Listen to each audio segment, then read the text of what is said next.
토트넘은 이제 전반기 5개의 팀을 남겨두고 있습니다. 그리고 이 5개의 팀은 2024년 안에 모두 치르게 됩니다. 그래서 12월이 굉장히 경기가 많은 거죠. 그 중에 B클럽 2개 팀과의 대결을 앞두고 있는데 그건 첼시와 리버풀입니다. 토트넘이 강팀과의 경기들에서 좋은 경기력을 보여서 기대하는 부분도 없지 않아 있었습니다. 아스날 코너킥으로 겨우 실점하면서 대등한 패배, 맨유 3대0으로 대파를 시켰고, 아스톤빌라는 4대1로 대파를 시켰고, 맨시티마저도 4대0으로 대파를 시킨 팀이 바로 토트넘입니다. 그렇기 때문에 현재 강강약약이라는 특이한 조롱을 받고 있는데, 첼시 나와라 할 수도 있잖아요. 네, 토트넘이 가장 약한 팀이 첼시인데 이겨본 기억이 없을 정도입니다. 양 팀에서 감독들이 바뀌더라도 그냥 첼시한테 약했어요. 그런데 이번에 강팀에게 강한 토트넘이라면 첼시는 냉정하게 지금 강팀입니다. 어느새 아스날과 같은 승점으로 2위권에 있습니다. 이번 13라운드에서는 아스톤빌라를 상대했는데 전반 7분 만에 스트라이커가 골을 넣고 미드필더가 추가골을 넣고 경기 막판에 콜 파머까지 환상적인 왼발킥으로 추가골을 넣고 3대0 완승을 거둬버렸습니다. 첼시 홈이었고 첼시가 체력적으로도 더 우위에 있던 건 맞지만 아스톤빌라도 다크호스로 평가받은 팀인데 아스톤빌라도 득점 찬스가 있었지만 넣지를 못했고 첼시는 기회마다 득점을 합니다. 어떤 느낌이었냐면 어느 한 국가를 지칭하기 좀 그렇지만 아스톤빌라는 유럽형 축구 같았고 첼시는 남미형 축구 같았습니다. 잘하더라고요. 아스톤빌라는 지난 시즌 4위였지만 현재는 예전 아스톤빌라와 같은 순위입니다. 12위예요. 챔스에서는 강호 유벤투스와 붙어서 비겼고 3승 1무 1패로 잘 나가고 있는데 리그에서는 12위라서 프리미어리그가 얼마나 치열한지 아시겠죠? 자, 토트넘이 아스톤빌라를 이긴 건 대단한 업적이 아니었습니다. 첼시도 쉽게 이기잖아요. 토트넘이 첼시를 상대하는 건 바로 일주일 후입니다. 그럼 이길 수 있을까? 현재로선 30%라고 봅니다. 왜 30%라고 하냐면 토트넘은 맨시티를 이긴 팀 아닙니까? 그런데 리버풀이 맨시티를 또 깔끔하게 이겨버렸습니다. 맨시티는 7경기 1무 6패라는 과르디올라 감독 체제에서 불가사의한 일이 벌어지고 말았습니다. 토트넘이 맨시티를 이긴 게 대단한 업적이 아니었던 겁니다. 토트넘은 네임밸류가 높은 팀을 이긴 거지 강팀을 이겼던 게 아니었습니다. 속았습니다. 그렇기 때문에 첼시는 강팀이거든요. 개막 첫 경기에서 맨시티에게 0대2 패배를 했고 현재 리그 1위를 질주 중인 리버풀 원정에서 패배했을 뿐 아스널과도 비기고 잘 나가고 있는 강팀입니다. 실점이라도 많으면 다른 기대라도 할 텐데 이건 경기당 1실점골입니다. 하필 첼시는 토트넘보다 하루 일찍 주중 경기를 치릅니다. 그리고 상대가 꼴찌팀 사우스햄튼입니다. 첼시가 왜 강해졌냐면 이 팀이 올 시즌 새로운 감독이 온 건데 이미 스쿼드는 좋거든요. 하지만 선수들끼리 호흡 맞춘 것도 길지 않고 거의 새로운 팀이라고 봐야 합니다. 그런데 컨퍼런스 리그라는 최하위권 유럽 대항전을 진심으로 출전하면서 압도적인 경기력으로 거의 컨퍼런스 리그가 무슨 조직력을 갖춰나가고 있는 훈련하고 있는 것 같습니다. 거기다 골들이 엄청나게 나오다 보니까 선수들의 자신감도 폭발하게 되죠.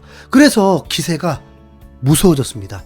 토트넘은 본머스전을 금요일에 치르긴 하지만 첼시와의 경기는 홈이라는 이점 빼고는 또 불리하게 경기를 할 수밖에 없습니다. 진짜 기빨리네요. 네. 본머스전부터 넘기고 봐야긴 하는데 토트넘의 위기가 제대로 찾아왔다는 거죠. 풀럼을 이겼으면 그래도 좀 없는 힘이라도 생길 텐데 지금은 있던 힘까지 쭉 떨어져 버렸습니다. 토트넘은 아스날이란 강팀에게 패배했고 이제 두 번째로 첼시라는 강팀을 만나게 된 겁니다. 진짜 암담합니다. 그리고 성탄절 기간에는 누구를 위한 건지 리버풀과의 빅매치가 있다는 겁니다.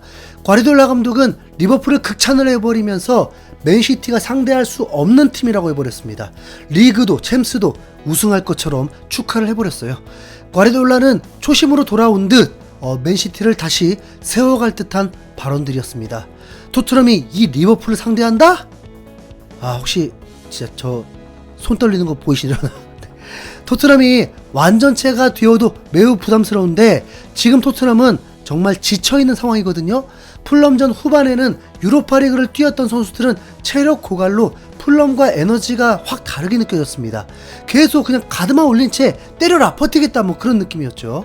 리버풀은 분명 토트넘과 똑같은 경기 수를 치렀고 부상 선수가 없는 것도 아닌데 무슨 뭐 약을 한 건 아닌지 의심이 될 정도로 겁나 잘합니다. 빨라요. 압박도 강력하고. 이게 어떻게 가능하지? 네. 아니 뭐 지쳐야 문제가 생겨야 약점을 공략할 텐데 지금으로선 토트넘이 당하기만 하겠더라고요. 리버풀전 때쯤이면 토트넘은 주전 센터백이 돌아오게 될 것으로 보입니다. 문제는 지금 수비가 아니에요. 오히려 수비는 드라구신, 벤데비 칭찬받고 있는 분위기입니다. 그리고 집중력은 이 두 선수가 더 좋다고 느껴질 정도입니다. 단지 드라구신의 패스 질이 떨어지면서 겪지 않아도 될 상황들을 겪고 있는 거죠. 오히려 로메로보다 수비의 집중력은 더 좋다고 느껴집니다.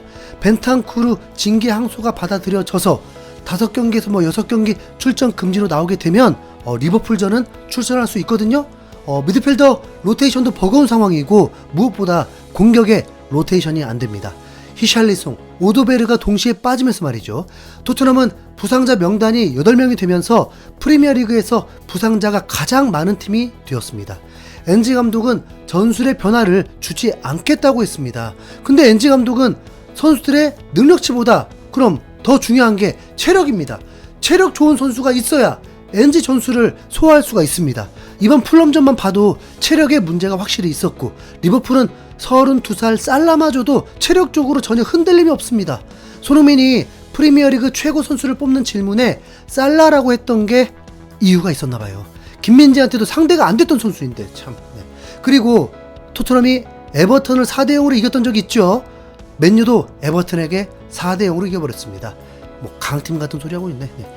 에버턴 수비가 그냥 강등권 수준이었거든요. 그래도 맨유의 현재 분위기가 매우 고조되고 있어서 토트넘이 긴장을 해야 할 수밖에 없습니다. 2연승이잖아요. 카라바오컵 8강에서 붙어야 할 팀이기 때문에 경기해야죠. 다행히 맨유는 주중에 먼저 아스날 원정길에 오릅니다.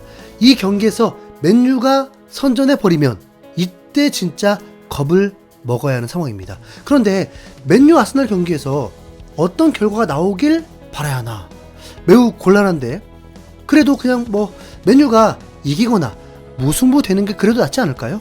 빅매치는 뭐 확실합니다. 주중 프리미어리그는 수요일 새벽부터 시작됩니다.